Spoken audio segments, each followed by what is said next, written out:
The topic is grief and recovery. We're going to start with Melissa, 30 minutes, and then John's going to follow it up. Then we'll open up the floor. Melissa?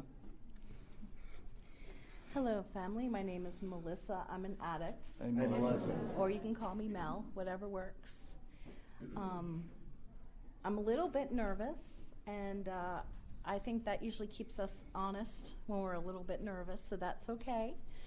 And usually when I first start to share, I kind of throw out a couple disclaimers while I allow my higher power to show up, let's say it that way, because my higher power is always here. But as I'm sharing, I'm sharing my experience, strength, and hope. I'm sharing my story, this, personal recovery. It's my recovery, my experience. You may be able to relate, you may not. Take what you need and leave the rest. All I can do is share my story. I'm really grateful to be here today. I want to thank the convention committee. I'm grateful to have been asked to share. Initially, I was asked in January, and I was not ready. And I saved the phone number and the message, but I never returned the call. And somebody else was going to be speaking, and I'm sitting up at Region two weekends ago, and I'm the secretary for Georgia, and I was feeling like I was in the work mode and that work zone, like just a little stressed out, and it's totally in my head. And I got the message and asked if I could do this, and I sat there and had an out-of-body experience, and I just started to swell up with gratitude, and had some tears hid behind my laptop, and immediately got grounded on what was truly important. So, how do we share on something like this? First of all, this is a huge topic. We could probably talk about this forever, but usually whenever I'm going to speak, I kind of give you a little bit of framework, right? A little bit of like who I am, a little bit of my story, and then more importantly, what's the solution? Where's the recovery in it? And so a little bit about me. Let's see. Grief is something that's been probably a part of my entire life. To begin with, I was in the womb of a grieving mother. My mother lost 2 babies before me. Her first baby was a full-term stillborn, my first brother, and she wanted so much to be a mom, and she went through a lot. There were a lot of feelings and a lot of things going around that, my whole younger years that I could feel, but I couldn't understand that my parents were both grieving and had experienced some very deep pain. And it affected me because no one explained any of that to me. I didn't understand. I learned later on that, through the process of recovery, that a lot of times that's a pretty common thing with children in situations like that, where your survival depends on those adults. And so it's better that the child will make themselves wrong rather than that adult, because their survival depends on that adult. So I think that also started real early for me, where I was wrong. I had to make myself wrong. Now, years later in recovery, I learned that my ultimate lie, the lie underneath everything, for me, is I am different. There's something wrong with me. And I've lived my life to confirm that lie in everything. or to fight against it. But my life has hinged on there's something wrong with me. And I think it started then, as a child. As a child, you don't understand a lot of things about the adult world anyway. And as my sponsor told me, now that I'm a parent, if you don't tell them the truth, they're going to come up with their own version of the truth. So I'm learning how to raise my child in a different way than I was raised. And I'm grateful for that. There was, I was told on the regular basis that my parents told me that they loved me on a regular basis. But I was very confused by that love because there was also a lot of abuse and rage and depression, and I was very confused about what love was. I understand now that my dad more than likely was untreated bipolar. He also was raised in a way worse condition than me. And it's pretty amazing that he ended up even being a father, even sticking around to be a father the way that he grew up. He was horribly abused, starved, beaten. His father was a chronic alcoholic, and his mother died when he was 7 years old. So he had a really, really rough life. And, what they say, I hate it sometimes, but he was doing the best he could. But why would you not do the best you could, right? So he really was doing the best he could.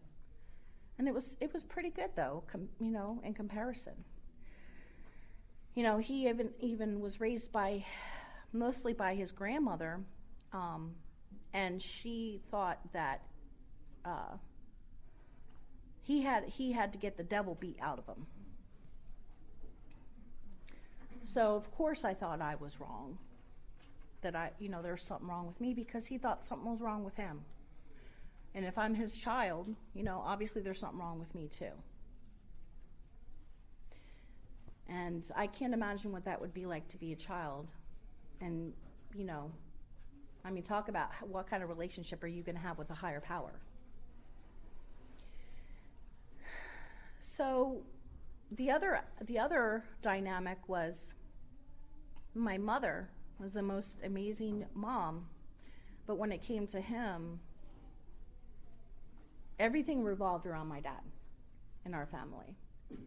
Everything. And there would be many times where, over the years, I didn't realize it, but I was angry at her because she didn't protect us from him. And it created an anger and rage towards women in general. And sometimes even today, when I see women allow themselves to be, put down and allow their children to be hurt, I get that. I get triggered by that because I still have some of that anger that I'm still working on. Because it was like, well, if you love me so much, why did you allow this to happen?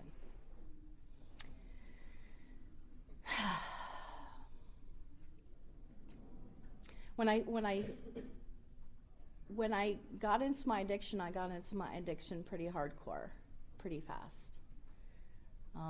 And when I made it here into recovery, I was 22 years old, and I was done. I couldn't imagine that there were people out there that had lived as long as they had lived. They hadn't died yet.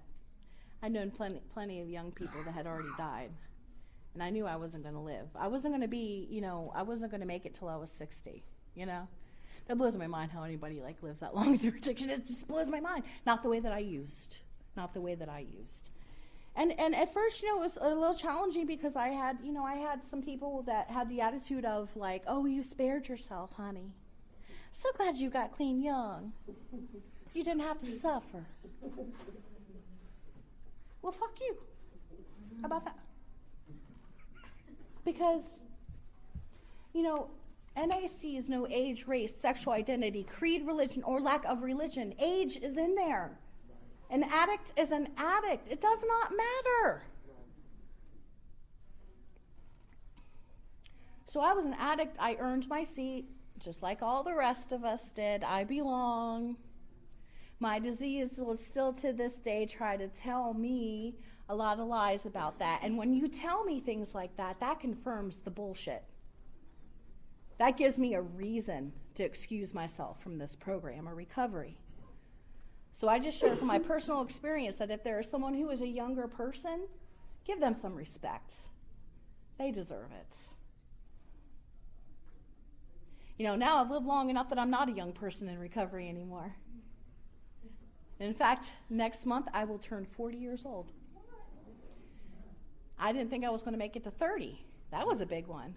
So it's pretty crazy. You know, I've done a lot of work.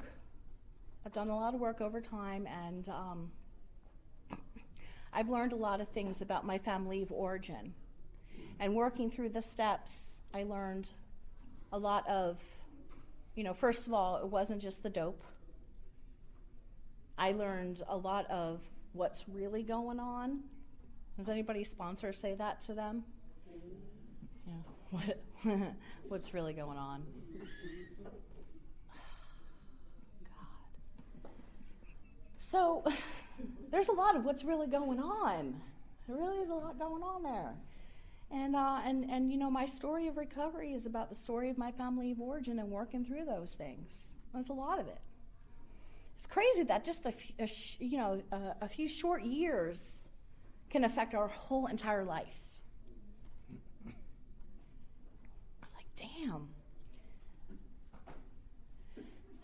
So, you know, I'm not quite sure how to bridge this gap exactly. Life's been good in recovery. I've had different losses. I've had different experiences. I've stayed clean no matter what.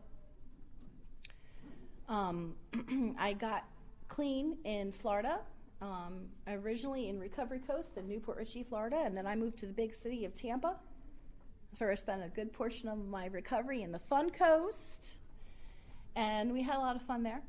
And then about 7 years ago, I moved to Georgia, and like it was like, welcome to Georgia, you're pregnant. It's like, damn, that's a fucked up welcoming committee. You know? And I was like knocked up at 33 years old. Like I couldn't even have an excuse, you know what I'm saying? Like I was a grown up. But I kind of looked at it like, well, you know, this is the only time it's ever happened. It might be the only time it'll ever happen. So I guess you're having a baby. Welcome. And I lived 10 years of my life in recovery, over 10 years of my life in recovery by myself, being single with no baby. So my recovery was very different than what it ended up having to be, you know, becoming a parent. And, you know, there was a lot of loss with that. It triggered a lot of things in me that I didn't really understand at the time. First of all, I felt like I was dying every day. These people that talk about, oh man, I love being pregnant.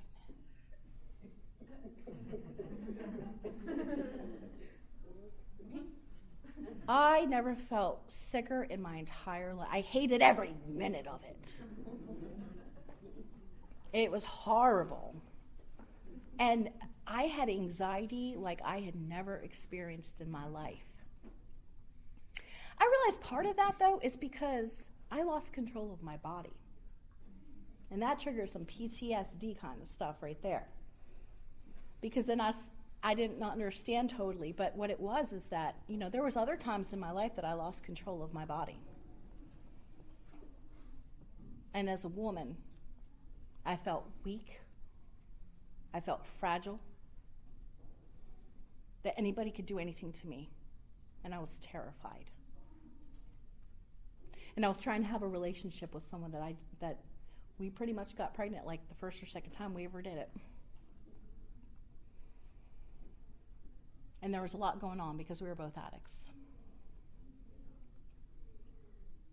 I had a lot of expectations on motherhood and pregnancy and relationships.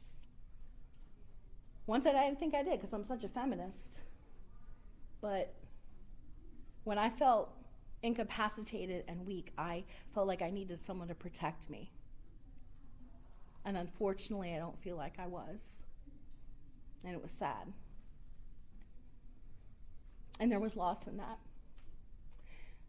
The day I gave birth to my son was the most amazing day of my life. I couldn't believe that he was really here. That it really, in fact, I said to the doctor, I'm like, oh my God, it's real. No, that's right. And here he is, the most perfect thing ever. I couldn't understand how anybody could do anything horrible to a child because it just hit me so hard. And, you know, we went through a process for a few years. Things didn't work out. I had to go through a lot of that. There was a lot of pain in these rooms of how to move forward. I was never going to have the family that I wanted and I thought I deserved. Because I still had a part of entitlement was a major character defect. I thought, well, if I was a good girl and I worked a good program and I had years and years of recovery and I did everything I was supposed to do, I deserved to have a family. I deserved to have a man that was gonna be my husband and be the father to my child. So obviously, there's something wrong with me.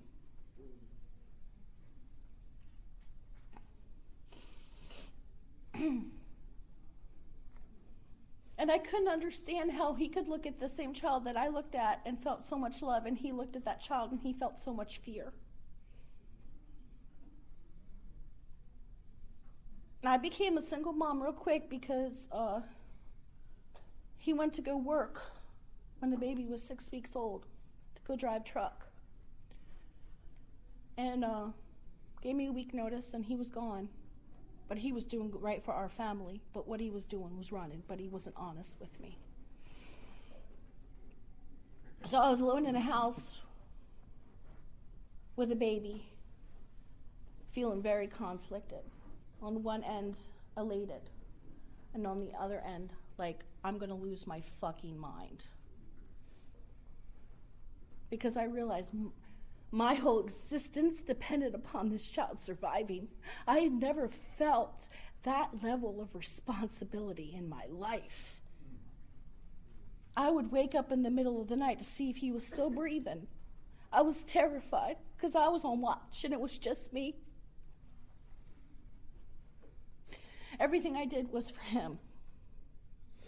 And I had to try not to think about the other stuff that was going on. But there's a blessing in this, is that my mom and dad, see all these years that I was growing, somehow I was inspiring some growth in them as well. It wasn't just, you know how they say like work on yourself and people change, but it's really you, but actually it was them too. Because we lead by example. Our light leads others. And I didn't understand as a child how they could love me but still harm me and allow harm to happen to me. It's almost like they got a do-over with my son. That was the happiest day of my parents' lives too, was the birth of my son. They're best grandparents ever. He called my parents Nana and Papa. And Nana wasn't just Nana, she was Mommy Nana. My mom asked me, do you ever, does that bother you that he calls me Mommy Nana? I said, no, it's adorable. You know, that's the second mama. Because she had nothing but love to give, and my dad too. And I got to see my dad in a different light, and I started healing because not only was I raising my child, but I was also had been in this process of recovery raising my inner child. And so my inner child, that every time that I saw my dad be tender and sweet, My little girl inside, she was so happy. She got some healing too. Because by him loving that child's half of me, and I look at that child and see me, and he's loving both of us. Things really changed when I got to see them from a different perspective as parents. And now, as a parent myself. And that relationship that I was grieving, that I was mourning, that I deserved to have, things should have been this way, I was a good girl. My God gave me what I needed, maybe not what I wanted. So, last year, it'll be in April last year, that things started to go south with my dad. And we had already noticed a few years earlier that he was slipping a little bit with certain things. But I have no idea what time it is. Okay. 10 minutes. Okay. But my dad was such a stubborn person, and one thing that I loved about him is that he loved to work outside. And that was my way of connecting with him. And he was like getting decrepit as hell. And he had that walker, and he was out back going along with his walker. And I mean, like, God damn it, just like, like just being all ornery and pissed off, all the time. At whatever, I don't even know. But it was like, and just like trimming shit and, I mean, something that would have taken him probably 10 minutes back in the day. I mean, it would take him all day. And, that's just what he did. Well, he stopped being able to do that. And he started spending a lot more time in the recliner. And he started sleeping a lot. And I started to recognize what was happening, because my grandfather, my mom's dad, the love of my life, he had dementia. And he passed right after I picked up my first white key tag, my only white key tag. So within the matter of a few weeks, though, I got a call from my mom telling me that she was going to call to get the ambulance to take my dad to the hospital. And I didn't understand why. And she needed to come up with a plan, because he was still going to be ornery as hell about it. She's like, I need to go to the safety deposit box, get the power of attorney, get all this stuff, because he might try to refuse it, and he don't know what's the right thing for himself. He hadn't eaten in like 3 weeks. He refused. He'd lost control of his bodily functions. And he was laying on the floor under covers. To see my dad like that, in such a vulnerable state. He went to the hospital, and he never came home. In fact, he told her that he was afraid. The reason why he didn't want to go is because he was afraid he wasn't going to come back home. And it went from him getting diagnosed officially with dementia. It was end stage dementia.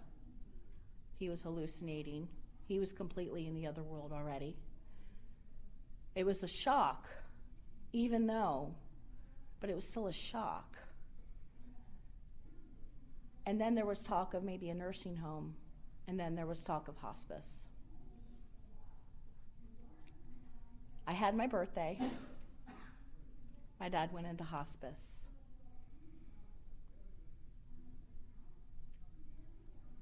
And this man that couldn't accept love, I realized that's what it was. He had a hard time accepting that he was worthy of love. And I finally had a chance to get him back by giving him so much freaking love, he could not refuse it. I will love you, and you take it, right? I heard about this amazing organization called Strings of Mercy.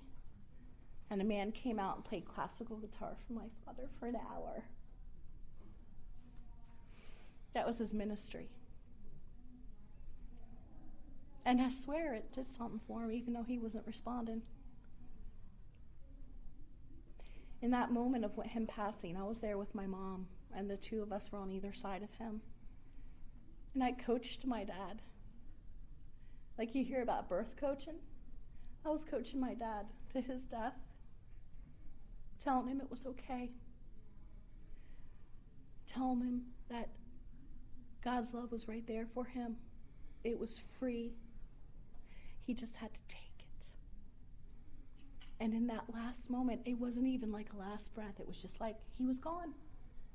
I saw his soul leave his body, and he was completely at peace. And I looked at that like, finally, that's what it took him his whole life. His whole life to get to the point of death where he finally could accept love.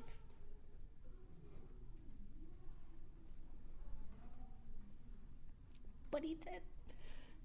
The nurse said that was one of the most peaceful deaths I've ever seen. And hospice was wonderful, by the way. So I was there with my mom, and they'd been married for 42 years. And I know I'm like going over time more than I realized. But now, my mom had done a lot of grieving in the marriage. And she was sad, but it was hard to live with him, especially the last few years. So she was in the process of finding out who she was now. And I was really excited for her because I realized more and more I'm a lot like my mom. She came to my celebration because I had my belly button birthday. A lot was going on in a couple months. And she came to my celebration. And everybody was there. I was celebrating 17 years. And I didn't realize it at first, but she had put a little blue in her hair. And it was so cute. Everyone thought, I must have got that idea from her because it looked so cute on her. And there were some of you that were there, and you saw her, and you saw the light and the joy in her eyes. And I really saw the peace about her. And she was really looking forward to, okay, new life. And in fact, she knows some of us anyway. Y'all had been there for my dad, so she knew you guys. And she looked for one of my friends to sit right next to.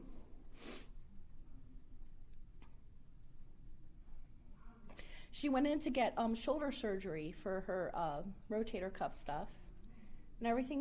She was doing physical therapy, everything, doing everything she was supposed to do.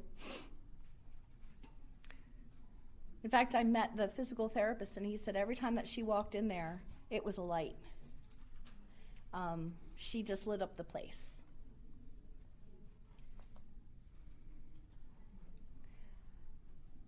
So one day I was going to bring my son over for her to watch him. I went to a recovery celebration at my home group. And I went in, and she was in the recliner sleeping. My son was with me, 5 years old. She wasn't sleeping.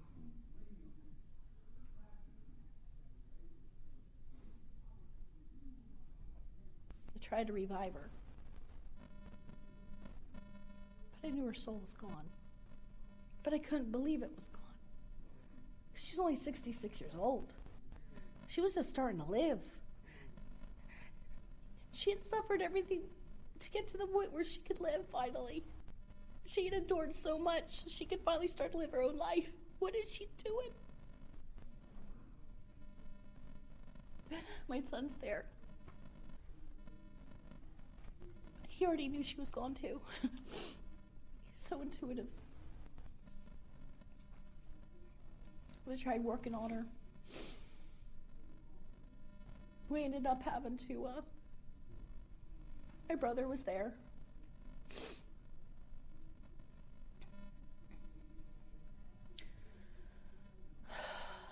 And ensued were a lot of decisions that I never thought I'd have to make.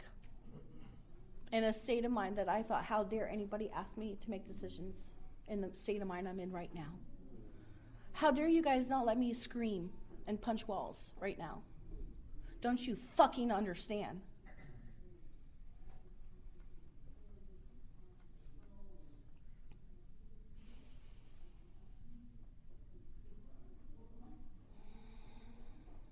And unfortunately, I wish I could get that image out of my mind. But I'll tell you this. I didn't know how I was going to live from one minute to the next. I was so overwhelmed by grief. I lost my parents 10 weeks apart.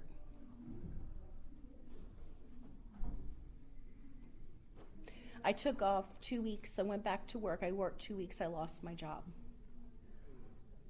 In a profession I love that I'm highly attuned at because of corporate downsizing. And then I made the decision to move into my parents' house with my brother and my son. So I also lost my place I lived at. Everything in my life was stripped away, except for one very, very important thing, my recovery. Narcotics Anonymous. And that's what I had to lean into. I know we're running down. I started going to a morning meeting. Amazing. Started going to a lot more meetings. Started doing everything that I knew what I was supposed to do, regardless of how I felt. Recovery, I don't think it can exist if I'm going by how I feel. I don't recover by just saying, hey, I feel like recovering. I just had to go by what I knew, which was the next right thing. And I learned that grief and the disease of addiction will work against me. Grief is a natural process. However, my disease of addiction always likes to pervert and distort everything. So I had to keep that in check too. And I suppose I have so much more to share, but that's okay. If you get to know me, I guess I can share some more with you on a personal level. But like I said, I wasn't ready in January, but I was ready now. My family is NA. And I'm really having to understand that on a whole other level now. Because I really don't have much of anybody left that's blood family. And I know that my mom was so proud at my celebration that I just think of her and think, you know, I gotta trust you guys, you know. Today I wake up and I don't just think about how I'm looking forward to today. I'm actually like, what am I gonna do with the rest of my life? That's why I'm so happy, joyous, and free. Because I have a chance to live. That new life that my mom was going to start, now I can live that for her too. You guys, thank you for my great recovery and thanks for letting me share.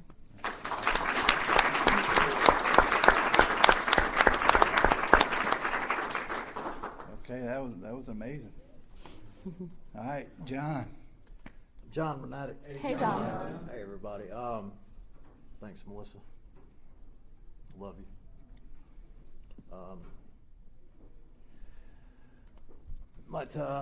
Thank I got a few people that have lived, the past few years with me through, a lot of things that I've gone through. They're on the committee that,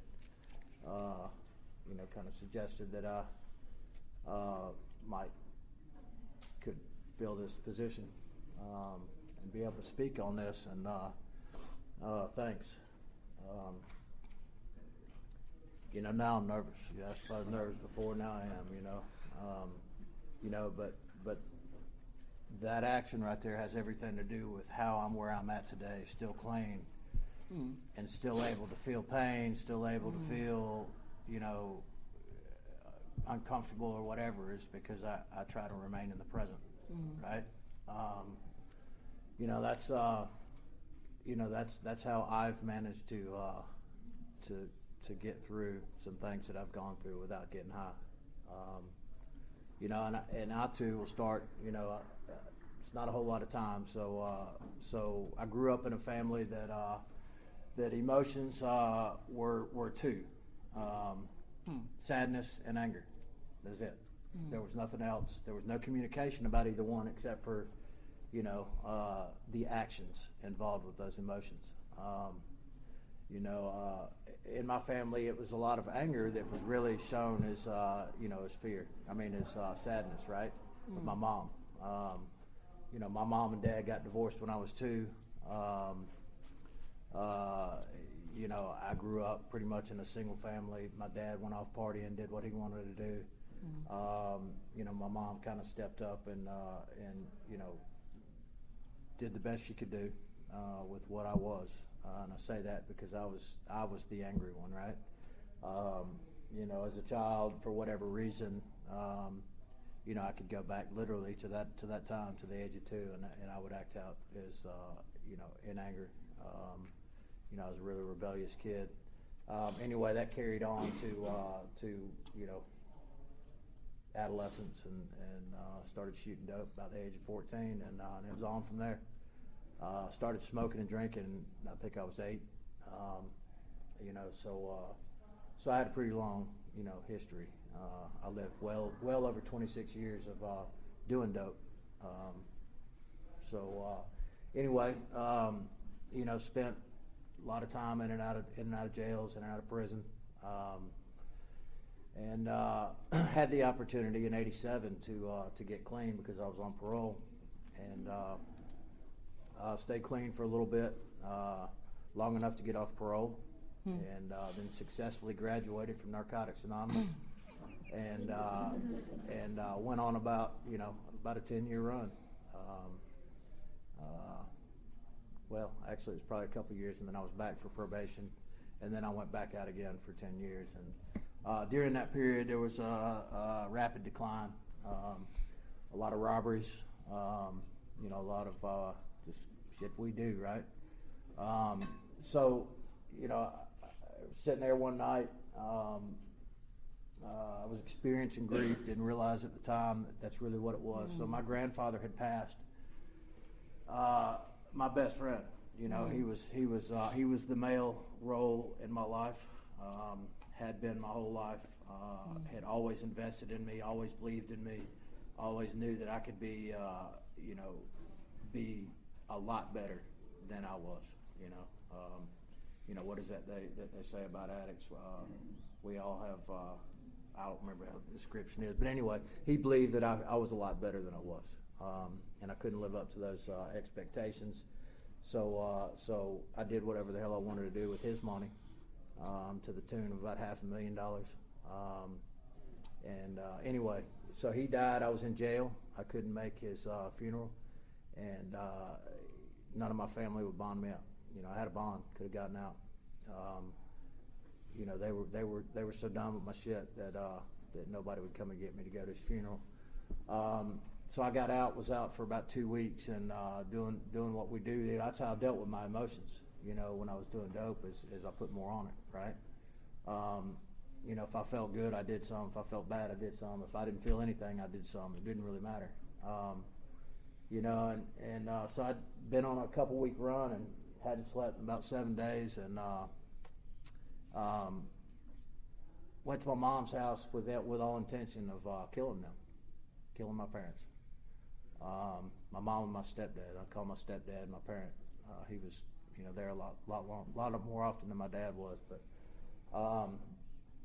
and all because they wouldn't come and bond me out. You know, I mean, it's, you know, how twisted our minds get when we've been up for that period of time, and you know, the obsessions that we start going through or whatever. Anyway, I go over and I end up leaving. It didn't happen. I was confronting them in the kitchen, and you know, I didn't have any weapons on them or anything, but I had weapons. But that's another story. You know, and I had a moment of clarity. You know, I realized the insanity of what I was thinking. You know, the anger. That's what it was. It was the anger that had welled up in me because I couldn't experience the funeral of my grandfather and the hatred that I thought it was hatred that I felt, and for a moment I realized that it was all my doing, and went about another day or two and decided that I was going to get clean. I'd been here before. I knew what the rooms in Narcotics Anonymous were. I knew where the solution lied. I knew that there was a solution. I knew that there was people that were still here that I'd known from '87, the early '90s when I was around, that were still clean, and I ran into a couple here or there. But anyway, I went a couple days, slept for 2 or 3 days, and then I got up and went and picked up a key tag. I haven't had to do any dope since. It doesn't mean that I haven't wanted to do any dope. It's a different story, right? Because I told you that the only way that I knew how to deal with my emotions was put more dope on them. That doesn't change just because I got clean. Anyway, I get in recovery, and I'm going through the steps, and I'm doing what it is we do, and early recovery was really fun, really enjoyable. If you're new here, embrace it. Embrace where you're at right now and enjoy every minute. Take everything in. My assumption at that time was that that's the way things would remain, right? That I have this great life like Melissa was talking about, so why can't everybody else, participate, right?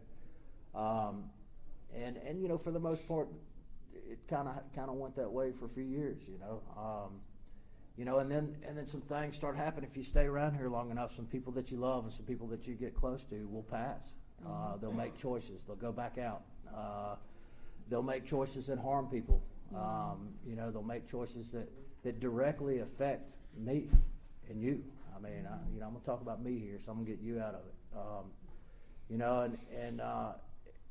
I think 2 or 3 years in, somebody had gotten really close to and had everything to do with me being where I was at that point in time, chose not to deal with some things with their health and died.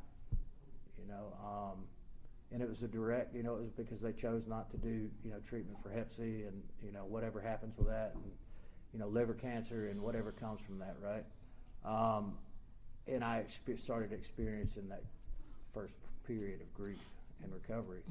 And it was anger. It was anger at that person. Because I can look at somebody else and put something on somebody else easier than I can look at me and accept how I feel. And realize that the only thing, here we go back to the first step, right, is my circle, me. That's all I have any control over.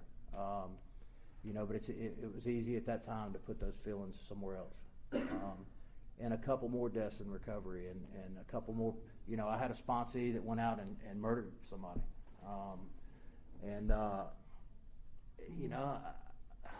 I felt the same way about that as I did about people dying, in recovery. I'm saying these things because this is a grief and recovery workshop, right? So that's why I'm going to focus on these things, because there's been a lot of things in my recovery that I've grieved over.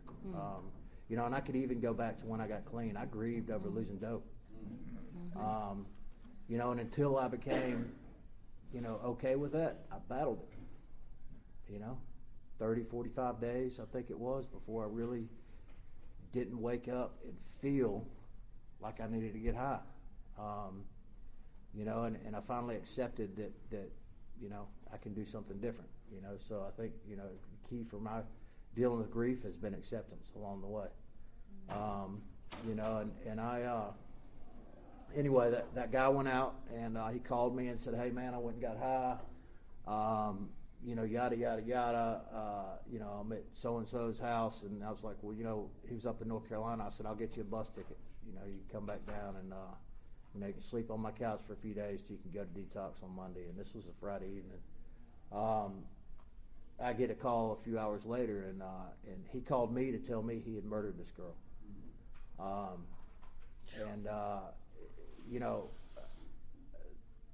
I felt that was, what is it, unfair? I guess was, an understatement. You know, because I've lived my whole life, you know, believing this thing that, you know, snitches are bitches and, you know, whatever. You know, I mean, I'm not, you know, that's not something that I've, calling the police is not something that I've ever done, right? You know, and then here we go with the anger again. You know, that's how I've dealt with sadness and things, and my whole life has been anger, and I think probably a lot of people can relate to that. You know, and for a long time in my recovery, that's how I've reacted to a lot of things. You know, that people do to me, right? Because it's all about me.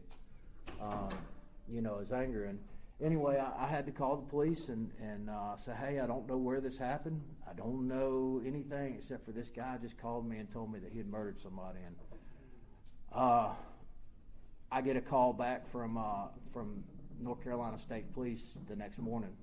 You know, obviously wanting to know how I knew about it. They had finally found her. Actually, they had found him, and I told them where I knew he was driving from in her car. You know, from North Carolina to Georgia, and he'd probably be going through Blairsville. So they set up a roadblock, and anyway, they ended up catching him. So they found her, and then anyway, all that, right, that I had to go through for that, you know, I looked at it as something towards me, you know, an attack towards me. But once I got past that, you know, I had a roommate who had decades of recovery, and he was with me through all this when I got the call, when I went through all this. And then the next day we're talking about it, and then the sadness hits, right? You know, the sadness that this dude had worked all the way up through his ninth step, you know, and was doing the work, you know, and then chose to go make this, you know, to go get high. And then now look at the consequences. You know, so I had, you know, anger at the disease of addiction, you know, which, you know, I hear a lot of people talk about that in meetings all the time. I'm angry at the, you know, at the disease and yada yada. What I mean, you know, I finally got to the point where I realized it was his fucking choice. You know, the disease didn't make him fucking go back out and get high. He chose to fucking go get high. You know, and then look at the consequences. Anyway, I don't know why I went down that road with that, but that happened.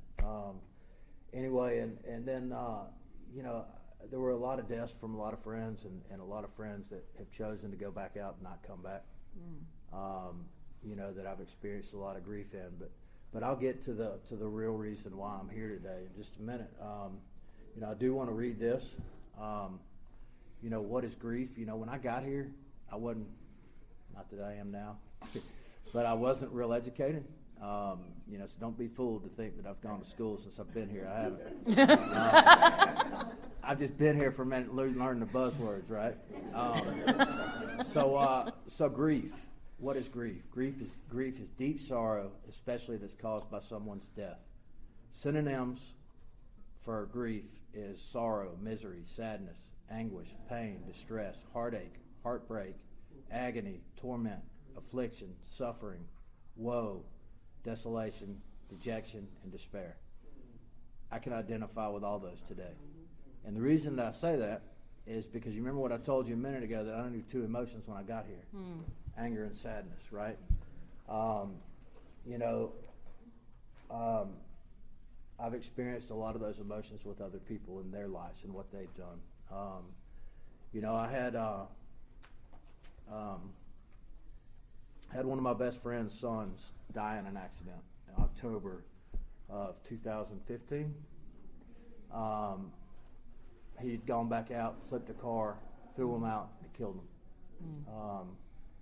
And we had just gone through this in October. I think it was October 9th or 10th. And I experienced it with him, you know, with my friend. You know, and I was there with him, and just as sad with him. I mean, his son was a sponsee of mine for a short period. Never called me, but I guess I was a token sponsor, you know. Anyway, but I love this guy very much, and didn't want him to have to feel the pain that I knew he was feeling, right? You know, so I did what we do and made myself available, you know, as a friend and as support, and you know, just to love him and let him go through whatever it is that he was going through, because that's the thing that up to that point I didn't understand about grief, is you know, none of us deal with it the same way, none of us make the same decisions, none of us feel the same way, None of us think that this is right or that is. I mean, we all have our own things that happen when we experience grief, and I just did the best I could do just to be present, just to be there for him and be available. And little did I know, a short 2 months later, I would need the same thing, right? So anyway, I was there, supported him, watched him go through it, and actually learned a lot, about, I hate to say this, but what I don't want to do, I don't want to separate myself from y'all. I don't want to isolate because I'm feeling different than y'all are feeling, because I go into a meeting and y'all are all happy talking about fucking gratitude, and I'm in a meeting thinking about somebody's just died. I don't want to go to meetings to get angry because y'all are all just fucking talking shit. Anyway, 2 months later, I had decided to go try and help my dad. I got a call from his roommate. My dad's still practicing, been in and out for years, still drinking, and I get a call from his roommate, and she said, somebody needs to come and get him, and it probably needs to be you. And I'm not going to have him die on my watch. So I go over there, and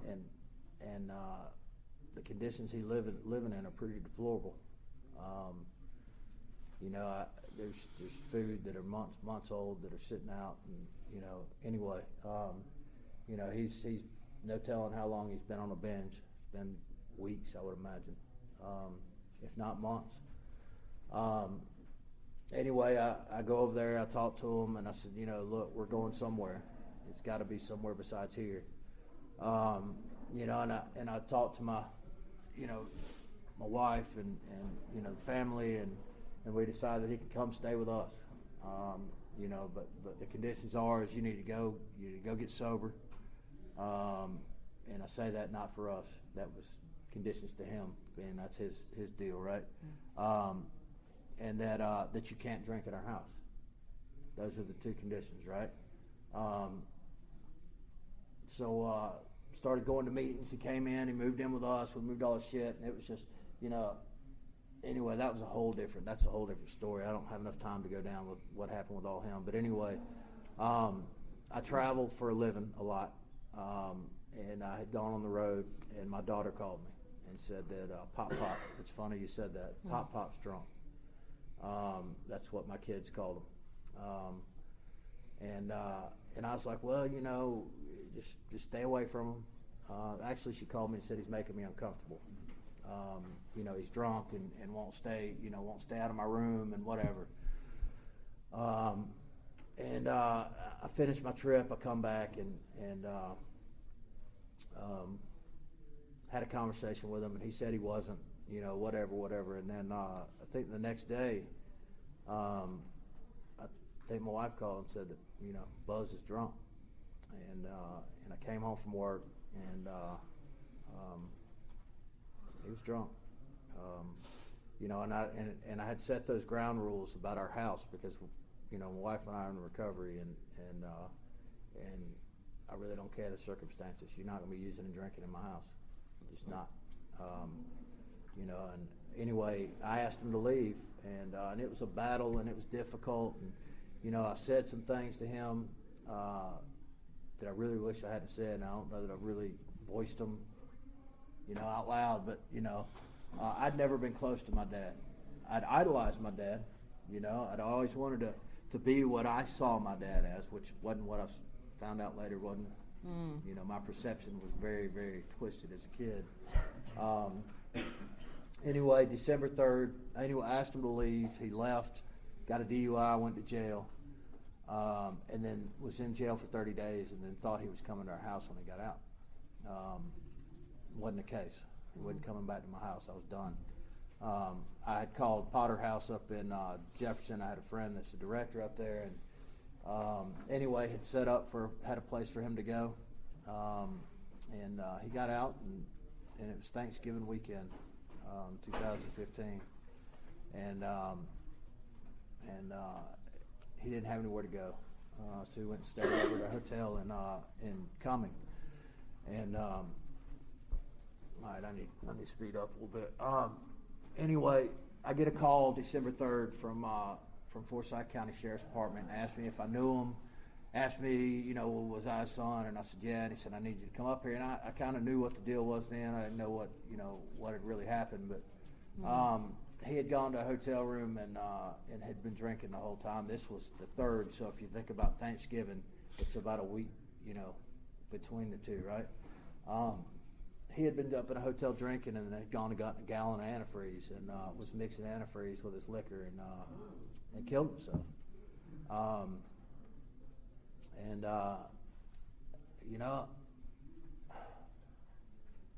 don't know that,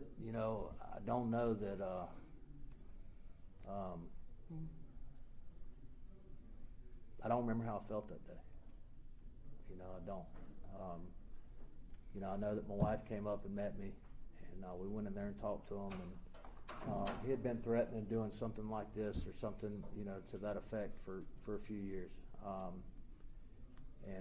Anyway, the things that I'd said to him are really important here, because I felt responsible in a way. I told him I didn't love him. I never had. He needed to get the fuck out of my house. He needed to leave my fucking kids alone. And very hurtful things, man. So when he went and chose to do what he did, I felt partially responsible. Because I remember, I didn't at the time, but when I thought that day when I got the call, those are the things I was thinking about. Is what would I have done at my moment of need if somebody would have treated me that way or somebody would have talked to me that way. So I struggled with that. Still struggle with that. I mean, that's the reality. But I can't say that those things weren't true. That's part of what I struggle with. I know with my relationship with my kids, my love is based upon how I treat them, not what I say to them. And in my life, how I relate with people is how I feel towards them. It's not what I say to them. My dad never showed me love. Whether he's capable, not capable, whatever. I mean, it's not the point. The point is that I was never shown love by my father. He said it sometimes. So anyway, that's the thing that I struggled with, and it was really hard. And I would consider that part of grief. I consider that part of guilt and shame as well. But that was my process at that time. And Melissa mentioned something too. The things that were left for me to have to fucking clean up.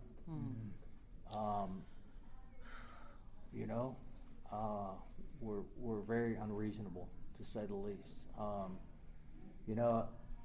He had nothing, so I had gone and had been in a motorcycle wreck, so luckily we had a little bit of money, from that, and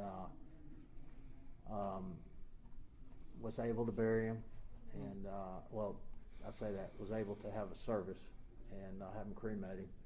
And then there was a lot of friends in the fellowship that showed up, and that's what I remember. I talked about my friend for a reason, when we talked about his son, is because we showed up, we as a fellowship showed up for him, his family, his son, to help bury him, and, because they didn't have anything to do it with, but we showed up, and I believe that would happen for me, because I have a pretty good foundation, and it's broad, and our service symbol is the broader the base, the higher the point of freedom. I think the broader the base, the higher support I have for my freedom, right? And that's what happened. Y'all showed up. It didn't help with the pain. It didn't. It helped me. It comforted me. We probably had 40 or 50 people at his service and at my dad's service, and 40 of them were in recovery. I mean, it's probably more than that. I mean, I don't even know. I mean, the place was packed, and it was full of people in recovery. You know, and that was the start of my healing, right? Was when was that day when y'all showed up. Actually, let me rephrase that. When I allowed y'all to show up, because I've seen a lot of people in recovery that immediately push everybody away and want to do things on their own, and I have too. You know, since that time, I've done exactly that. You know, but I learned something early, and it was a painful lesson that I had to learn. Is I don't know that it was painful, but it was a decision that has to be made by all of us. Is how important is my fucking recovery, and am I going to be here no matter what? You know, it doesn't matter what happens to me. Life is going to happen. I guarantee if you stay here and you stay clean, you are going to go through the process of grief. However, you're going to go through it. You are going to experience it.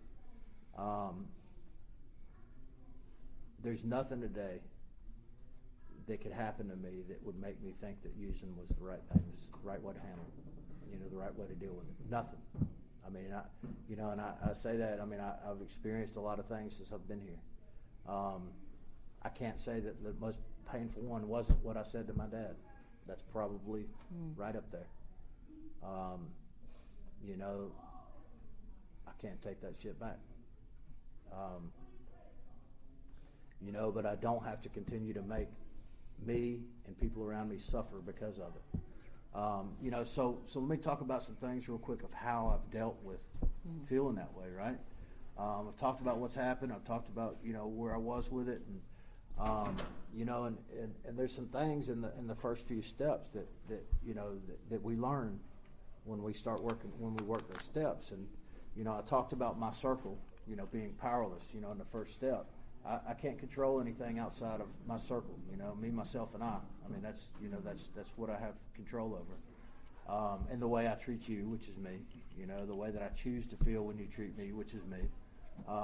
You know, so I had to come to a point with all that I was powerless over the decisions, choices, and things that I had said because they were in the past. Not that I couldn't have said them. I could have kept my fucking mouth shut, but if y'all know me, that's not fucking me. And I didn't. You know, I chose to speak how I was feeling and what I was thinking at that time because I was angry. You know, and I was disappointed. And I was hurt. So here we go. So let me talk about really how I did feel that day, right? Because it just occurred to me when I made that statement is, yeah, I was angry, but I really wasn't angry. I believed in my dad, and I wanted my dad to be able to do something different because I have experienced the miracle of recovery. And I was hurt that he had chosen not to, and that he had exposed us being me and my family, to that fucking disgusting shit. You know, what we do, you know, puking and shitting and pissing and whatever fuck we do when we're using. You know, that was in my house. You know, and that you know, I was hurt. You know, I was hurt. I was sad by the fact that you know, here my dad had an opportunity and he completely chose to do something different. His choice, but still hurt. You know, but I acted out in anger because that's what I've learned to do since I was a baby, right? You know, and I said some damn hurtful things. What was the time? 15. Get back 1 minute. Okay. All right. So I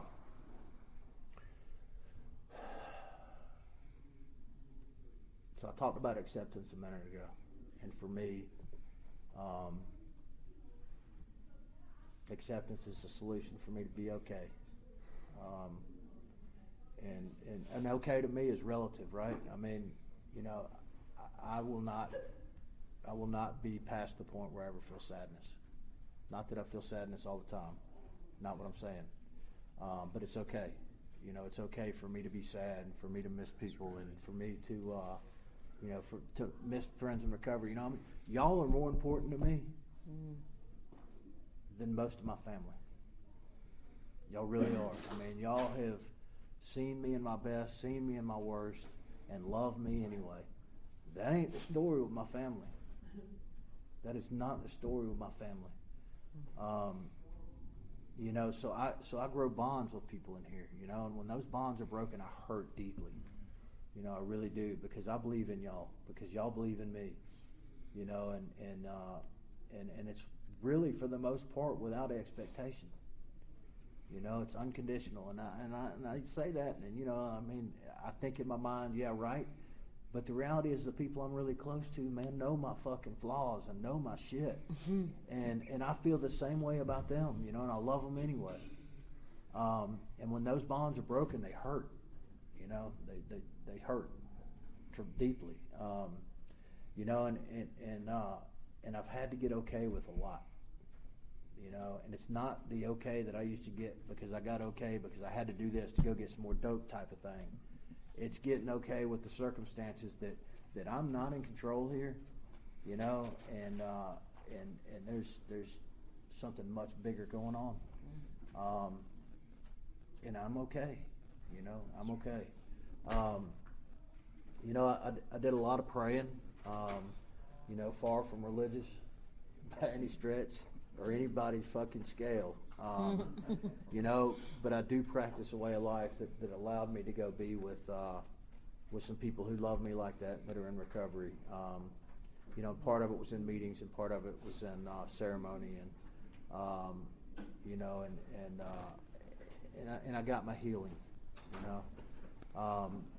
know, and I said a minute ago that you know, I'll experience this forever, and I will, you know. I mean, just like if I think about something that really tragic happened to me as a child, I'll feel sad about it, or I'll be, you know, angst about it. I feel the same way about the situations with my dad and other things that have happened since I've been here, but they don't define me, you know. And I don't want to be somebody that's defined by one experience in my life anymore.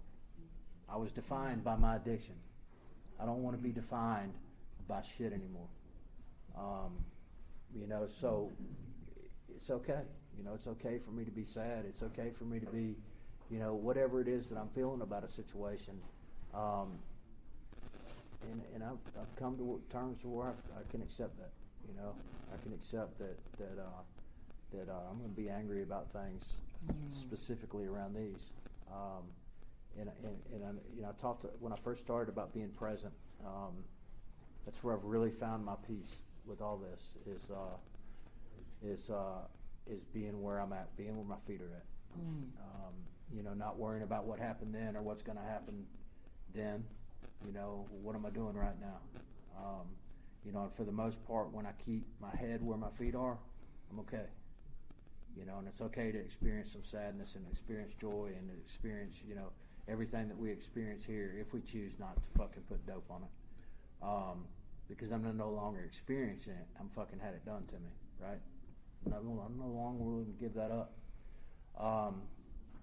But anyway, man, thanks. I hope that I didn't bore you too much. I listen to myself ramble sometimes, but I really wish we had some more time. I mean, I really wish we did, but I hope that this, you know, something that I said helps somebody. You know, if you need to talk to me afterwards, feel free to reach out, man. I'm glad to reach back. But thanks for the opportunity.